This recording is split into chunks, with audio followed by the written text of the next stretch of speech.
So in our yoga practice, it's really important to get our base positions, our starting positions right, because it sets you up for all the work that follows. So I like to do a lot of work starting from a semi-supine position. So I'm just going to talk you through that.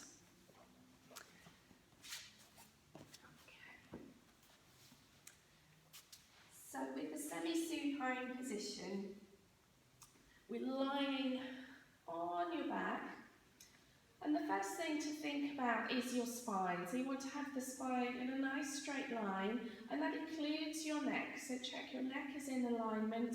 Very slightly tuck the chin in so the back of the neck is nice and long. Our pelvis is in neutral, so there's a very small gap under the lower back usually. Depends on what your natural arch is. But we're certainly not arching it up or especially pressing it down when we're just in our starting position, so that's nice and neutral. Have your feet hip distance apart and parallel. So often what I see in classes is sometimes people might have a foot that's turned out or turned in. It's just nice to have them pointing straight ahead because it affects how you use your muscles if you're going to lift up at some point. And also it can highlight if there's tension maybe in the hip or the knee. So just having the feet parallel. And what's so lovely about this position is how supportive it is for your back. So I often recommend for people if they have back problems that they just spend 5-10 minutes every evening just in this position.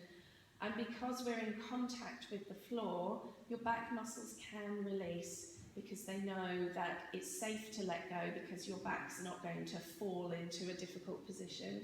You're just really supported here, and it's a lovely position to do some breath work, to do some pelvic floor work. So there's lots of other videos which use this as your base position. So that is semi-supine.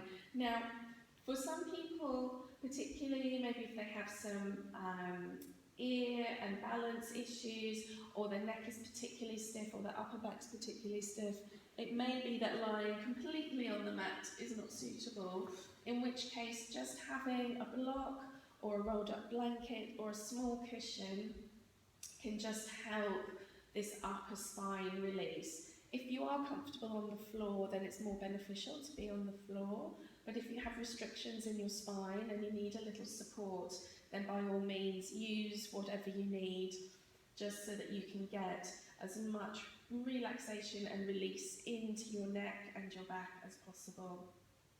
So enjoy.